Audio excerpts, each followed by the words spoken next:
The more connected fans feel to their sports teams, the more likely they are to invest in it, whether it's tickets, gear, or souvenirs. Engage with fans by asking for their input on team decisions by getting a .vote team website. Visit GoDaddy.com today to get started.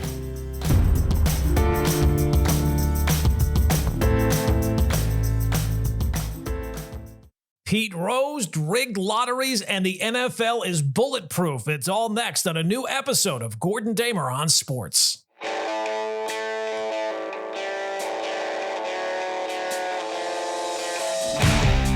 Yeah, off and running on episode 7. I think it's episode 7 of Gordon Damer on Sports. Welcome in. We got lots to get into on this episode. Before we do little business, I have to remind you, please hit that subscribe button if you've not already done that. Whatever platform you're listening to this podcast on, hit a button or two, like the episode, leave a review.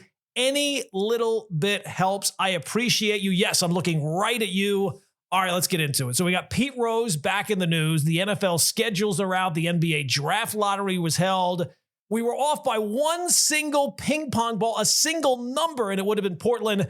Instead, it's Dallas. And really, you'd have to say one of the most impactful nights that the NBA has had in quite some time with that draft lottery, the Knicks game that night, and the Tatum injury. And we'll get into the Knicks flop in game number 5, too. First off, we've spent a ton of time on the Knicks playoff run, and we have game 6 coming up tonight. I'm not going to run down all the things that the Knicks did wrong in game 5, but the fact that there's a long list of all the things they did wrong in game 5 is why I'm confident they are still going to win the series. Pretty simple. They still lead the series 3-2. That's a pretty good one. Jason Tatum is not going to be back out there, obviously, with the injury. And number 2, the Celtics have one way to beat the Knicks, and they have one way to beat opponents, and it's having everything go right. So in game 5, they hit 22 3-pointers. In game 3, they hit a bunch of 3-pointers as well. The Knicks in game 5 were brutal in the third quarter. Everything went the Celtics' way after halftime. And when you have games like that, like in game 3, you have to lean into the fact that the previous game has no bearing on the next one. So when you're losing, as a fan, if everything is going against your team in an NBA playoff game, for me, it actually makes me feel better about the rest of the series because I know the next game is not going to be like the previous game. It's going to be different.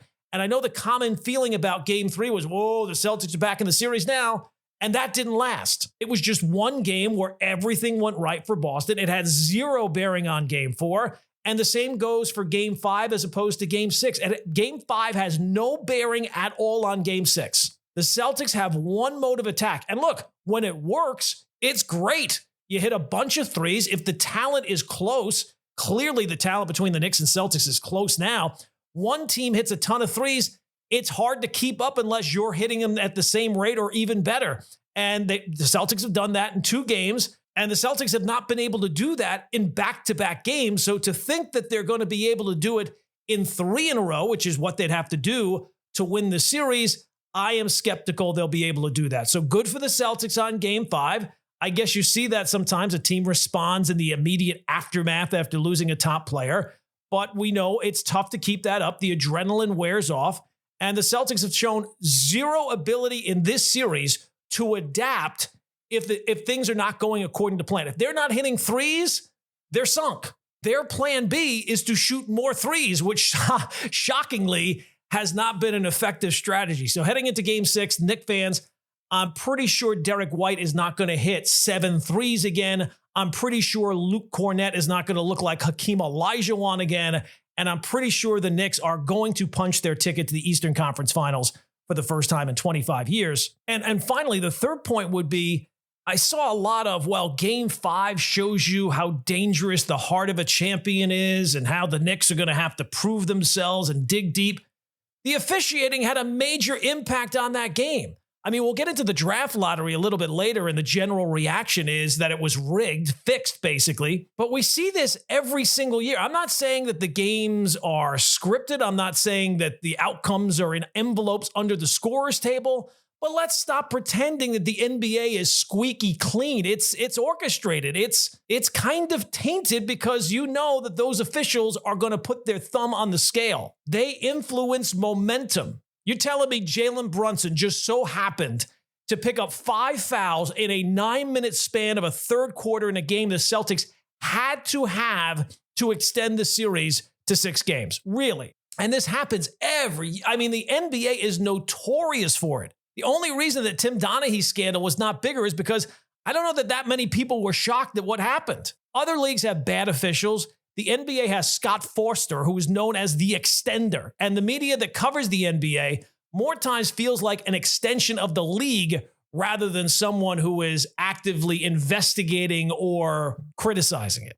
But that's enough about the Knicks. On to our headline for today. And the headline is, the Pete Rose Hall of Fame debate did not die with Pete Rose. Look, when it comes to sports talk radio debates, none has stood the test of time quite like Pete Rose and the Baseball Hall of Fame.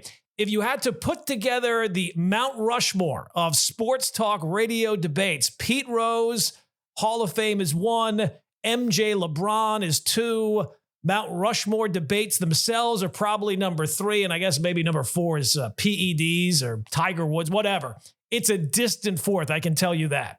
Pete Rose would be number 1 because that debate is as old as sports talk radio itself. So, of course, just when you think, hey, the debate is finally over, right? Pete Rose is now dead. Major League Baseball says, no. Just as soon as you think you're out, we're going to pull you back in. So here we go. Pete Rose, Shoeless Joe Jackson, the 1919 Black Sox, as you probably know by now, all officially back in play, sort of. The baseball commissioner, Rob Manfred, removed them all from the permanently ineligible list.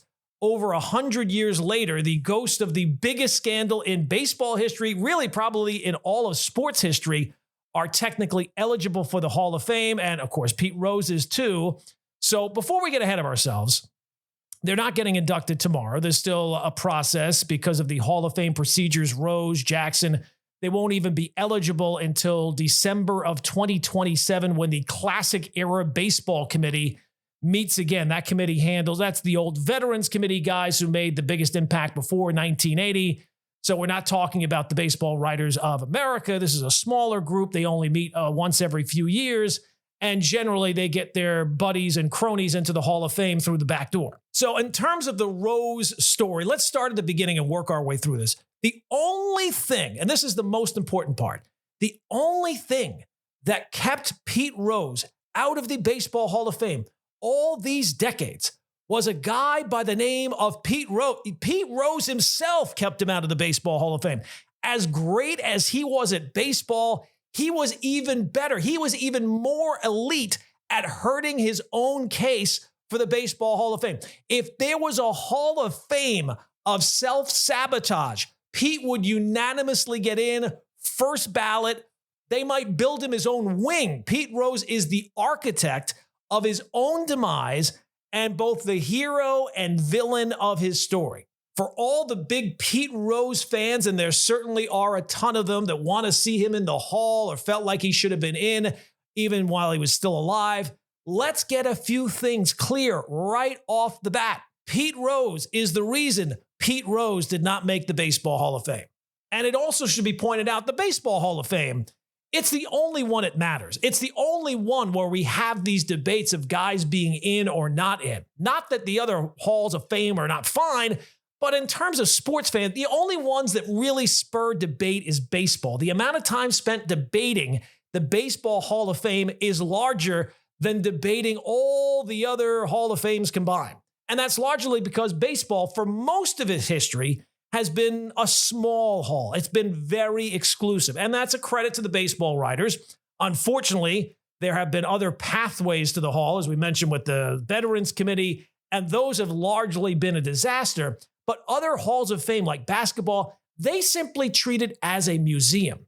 The Baseball Hall of Fame does have a museum. They have artifacts and parts of history that are not related to guys who are in the Hall of Fame. But the Baseball Hall of Fame has stood out because it is so exclusive. Now, baseball has been kind of shifting a little bit more towards being a more big Hall of Fame.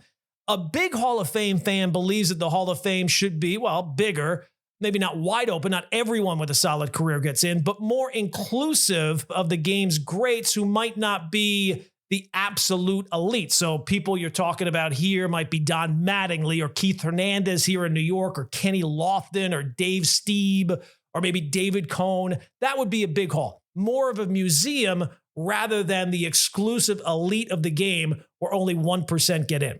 I tend to be more of the small hall crowd.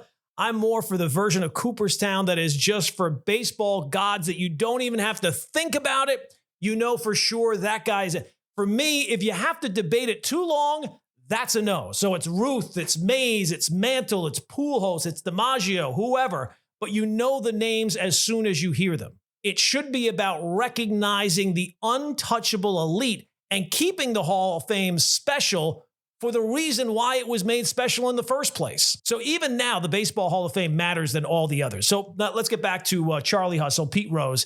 If you're one of the people that hears Pete Rose's name and simply states, well, he should be in the Hall of Fame, he should have been in already, the only takeaway I can have from that statement is you believe that the rules do not apply, that there are no rules. If you get to a certain level, if you produce at a certain level in whatever sport or whatever job you have, that if you reach that level, there are no rules for you. You are too big for the rules, because that really is what the Pete Rose debate gets into. It's not whether his numbers are worthy. Clearly, that's not even debatable. Obviously, his numbers are worthy. There has never been a debate anywhere about his numbers, even on sports talk radio, where the debates get dumb and not all the callers are golden.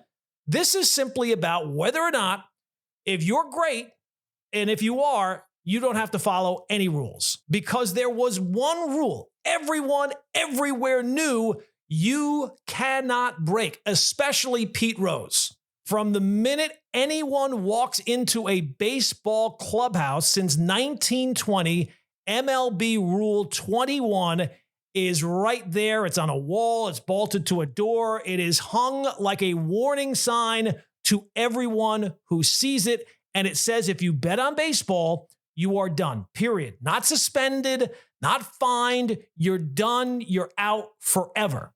So think about Pete Rose. He saw that sign every day of his professional life. Dude played 24 years. Only 5 guys in the history of baseball have played in more seasons. Nobody in the history of baseball has appeared in more games. And then he was a manager as well. He played in the minors for a few years. So he saw that sign thousands and thousands of times. You could make a reasonable argument. Nobody, in terms of players or management, has ever seen that sign more often than Pete Rose. And what did he do? He didn't just ignore it. He spit in its face. He bet on baseball as a manager. He bet on games he had a direct influence in.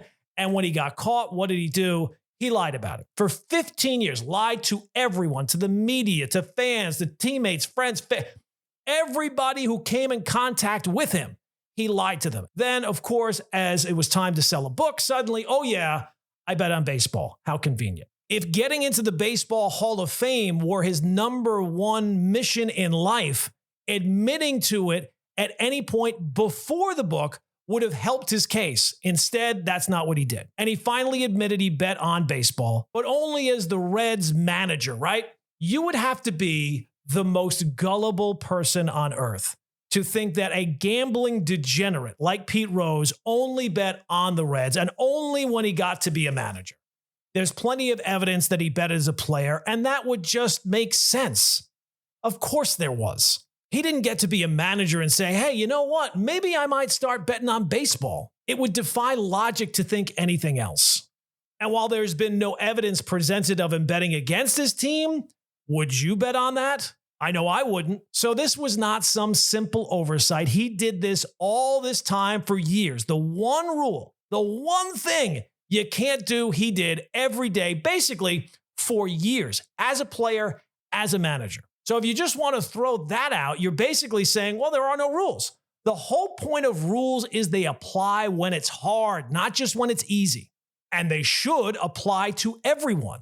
So there's no debate. Pete Rose bet on baseball, knew what he was doing, and did it anyway. He didn't care. So then the second point everybody brings up, the pro Pete Rose crowd. Well, hasn't the man suffered enough? Well, actually, no. It's the one rule that you cannot break. And also no, because never forget, Pete Rose agreed to a lifetime ban. He signed off on it. This is not something that Bart Giamatti just came up with on his own. Pete signed off on it once he saw the evidence that baseball had against him.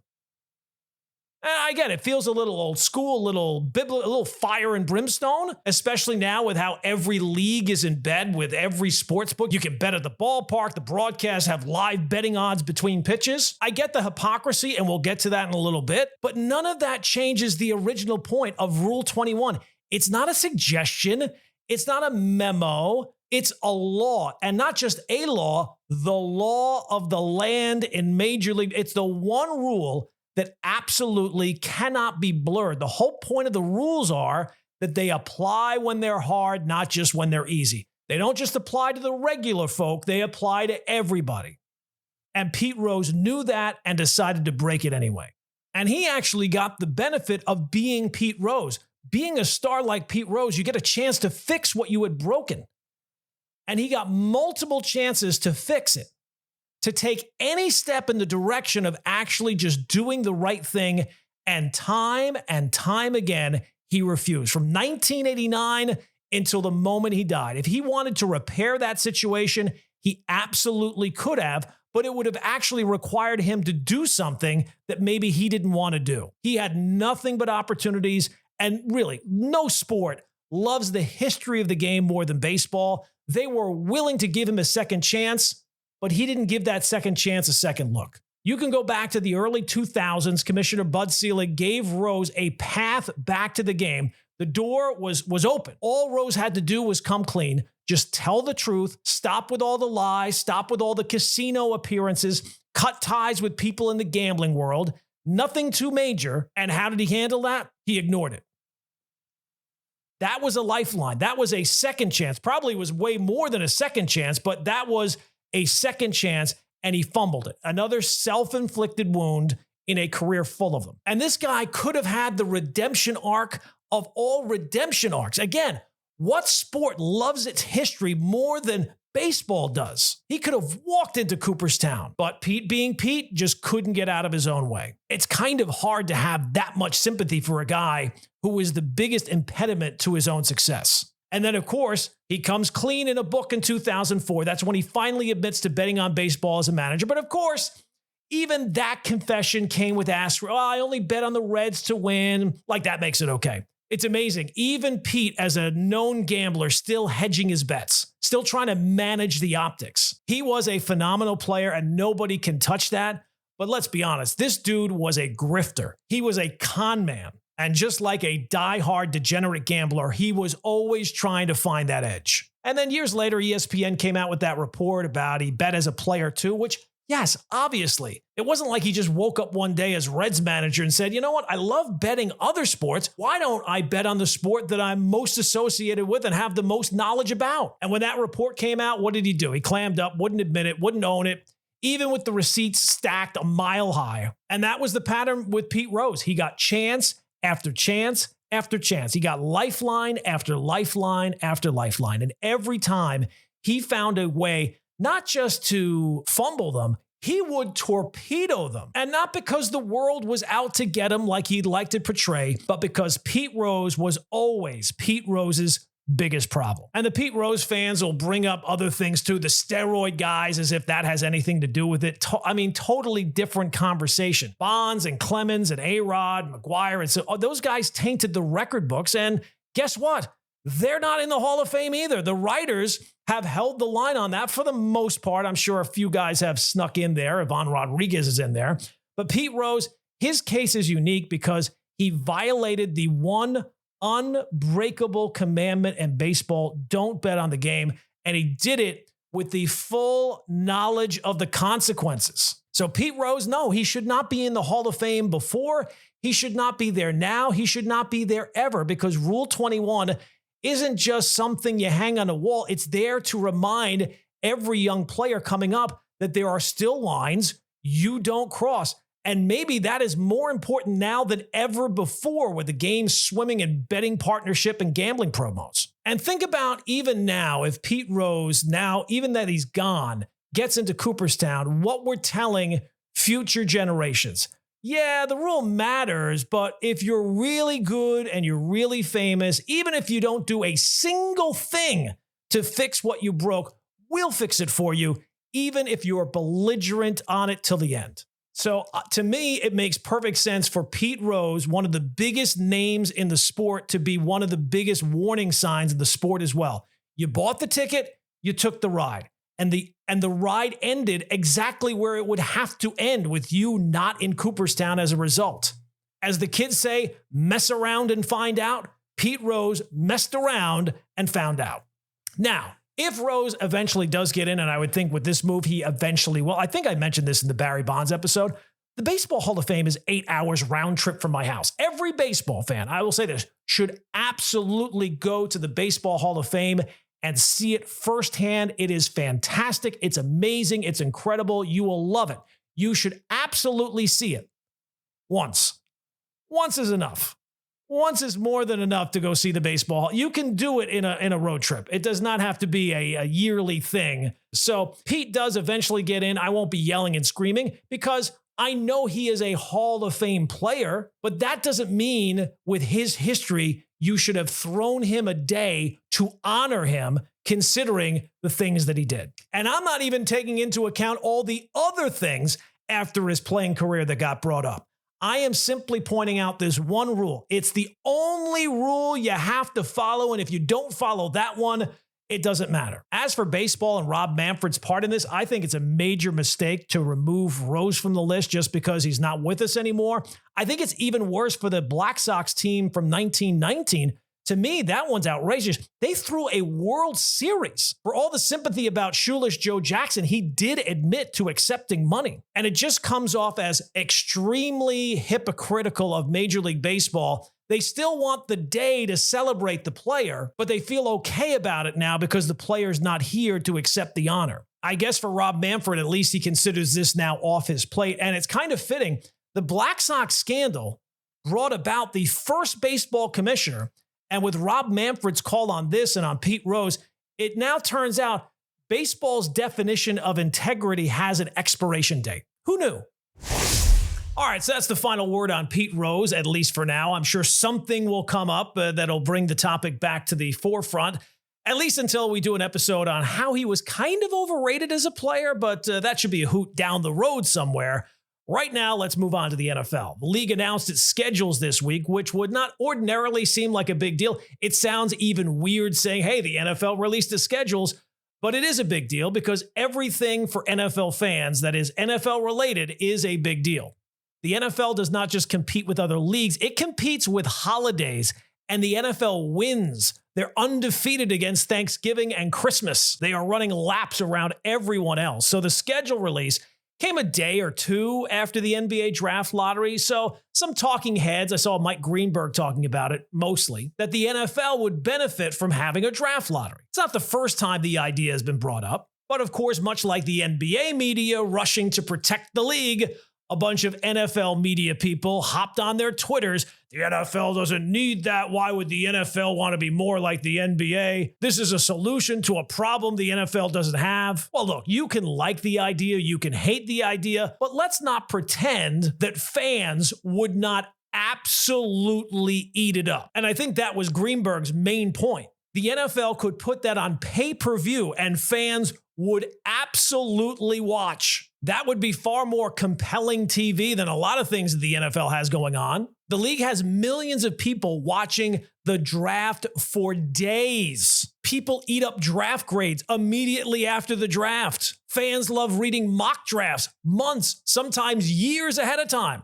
There are mock drafts somewhere right now on the internet for 2026, and people are absolutely absorbing them. Is there anything dumber than power rankings in the NFL week after week? The release of the schedule, mind you, teams' opponents were already decided as soon as the previous year ended. You knew exactly who you were going to play next year. So all the schedule release was the when. When are you going to play those other teams? So are we to now believe that if the NFL did compose a draft lottery, it would turn fans off? That is impossible.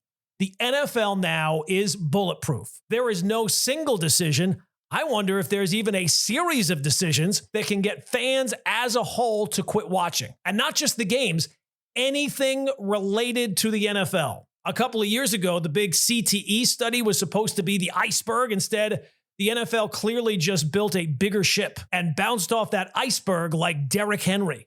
And right now, the NFL is making plenty of decisions that should turn fans off, but won't. Let's start with the streaming services that you need to watch every NFL game. This upcoming season, I'm pretty sure you'd need to have YouTube TV, Amazon Prime, ESPN Plus, Peacock, potentially NFL Plus, also Netflix to watch all of the different games. It used to be just Sunday games and a Monday night game.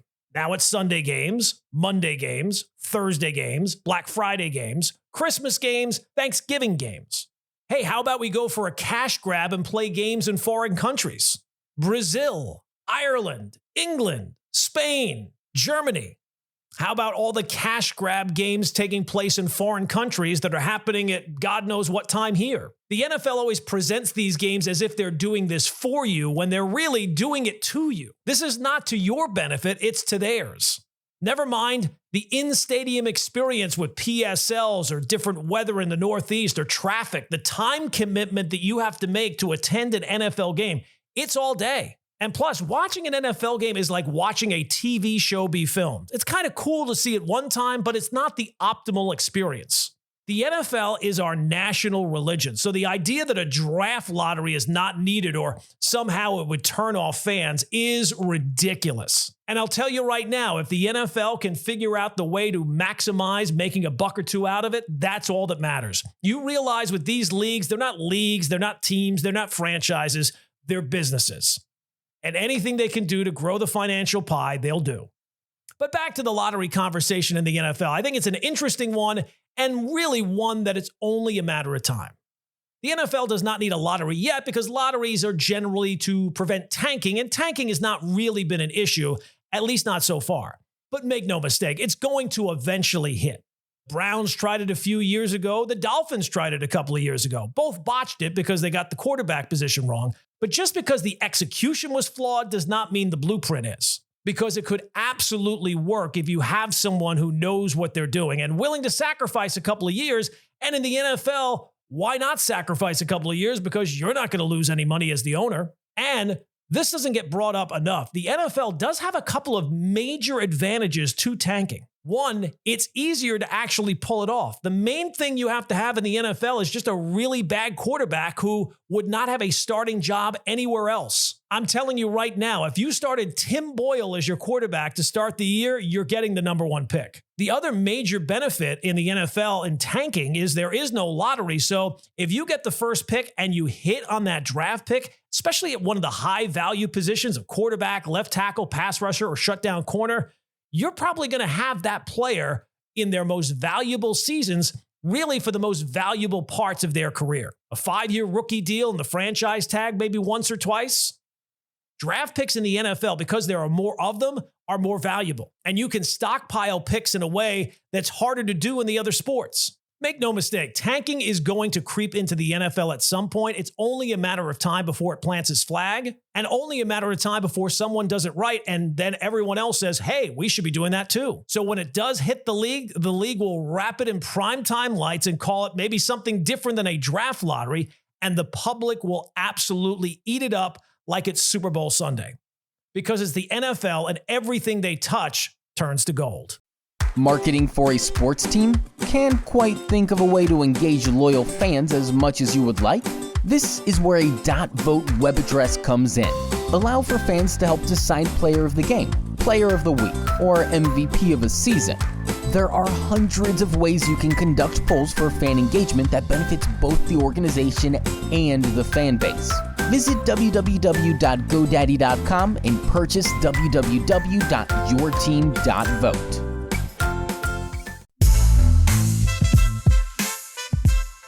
let's get to 3 and out. We'll start things off with first up. Juan Soto makes his much-awaited return to the Bronx tonight. First game of the Subway Series, the Mets traveling to face the Yankees. Soto, of course, the big story in the offseason, leaving the Yankees to sign with the Mets. That never happened. Somebody leaves the Yankees to go to the Mets. Well, 15 years and $765 million will do that. And at least so far, this season, Soto has been good, but he has not been prime Juan Soto. And when you sign a guy for $765 million, you want the best version of that player, and that has not been the case so far. Now, that happens all the time. Francisco Lindor was not prime Francisco Lindor for at least the first year of his contract with the Mets, and he's making half the money of Soto. But all the talk has been that Soto's not happy with the Mets. He's made this mistake. It kind of feels like desperate Yankee fans reaching for something. 2 things I'll say. 1, Soto is going to hit a home run Friday night. I don't even know who's pitching tonight, but book it. Juan Soto is going deep and is going to silence Yankee Stadium. The other part of this is Yankee fan reaction. A lot of talk about how they're going to react. Are they going to boo him? Are they going to curse him? Are they going to stay silent? Here's the thing. You really should give him a round of applause. He was fantastic in his 1 season at the Bronx. He left because he wanted something different. And you don't get to say you don't care about him while also screaming F Soto. Do you care or not? If you care, admit it and say it pains you that somebody left you and went to the other team in town. But if you really don't care, don't act like you do. And booing and cursing just shows that deep down, you're hurt. Also, this idea that Juan Soto is going to be impacted by Yankee fans booing him or cursing him or whatever. Guys, you are way overvaluing your presence. Juan Soto is one of the premier hitters in baseball. He's been around the block a time or two, and I find it hard to believe he's going to be walking to the plate with his knees knocking because bad Yankee fans are saying mean things to him. Get a grip. Juan Soto is sensational. He was sensational for the Yankees, and it's okay that he left and went someplace else. At some point, the Mets are probably going to regret the contract they gave him. If it turns out they've won a World Series or 2 before then, well, the deal was worth it. But if the Yankees had brought back Juan Soto, the team would be different and certainly not as complete. I can say one thing for sure. If the Yankees re-signed Juan Soto, they would not have signed Max Fried. And he has been essential in that starting rotation, especially with the injury to Garrett Cole. All right, number 2, the New York Giants have a difficult schedule and a brutal start to 2025. So Giant fans all ticked off because they opened the season with back-to-back road division games, Commanders, Cowboys, and then when they finally have their home opener, it's Sunday night against the Kansas City Chiefs. 1, what do you expect, Giant fans? Look, you have a certain amount of opponents you have to play. How would you like to draw up the schedule so it won't be so bad? You don't play the Eagles in the first 3 weeks of the year. The Chiefs game, okay, that's a tough opponent, but at least it's at home and it's early in the season. I would always rather face perennial good teams earlier in the season than late. Late in the season, they're probably going to figure out what their problems were if they had any to begin with. I would rather face the Chiefs in September than December. And really, the bigger point here is that when you're the Giants and you've had 2 winning seasons in the last dozen years, the biggest problem is that you don't get to face off against teams like the Giants. You're the Giants. Now, every year we look at the schedule and we think we know what teams are going to be good and what teams are going to be bad, and we don't. The NFL is completely unpredictable from week to week, and never is that more clear than thinking in May you know what teams will be good or not based on the schedule you have. All right, then finally, May 13th, 2025 will go down as one of the more impactful dates in recent NBA history from the draft lottery, which was, come on, how can you not think that that thing was rigged? Cooper Flag goes to Dallas. They had a 1.8% chance after they just so happened to trade their superstar to the Lakers for pennies on the dollar. It's so outlandish that it feels like the actual conspiracy is that result was on the level. And the fact that that happened on the same night as the Jason Tatum injury to his Achilles, that injury just completely throws the Celtics' plans up in the air. No Tatum for next year. I've heard, he might be able to be back in time for the playoffs.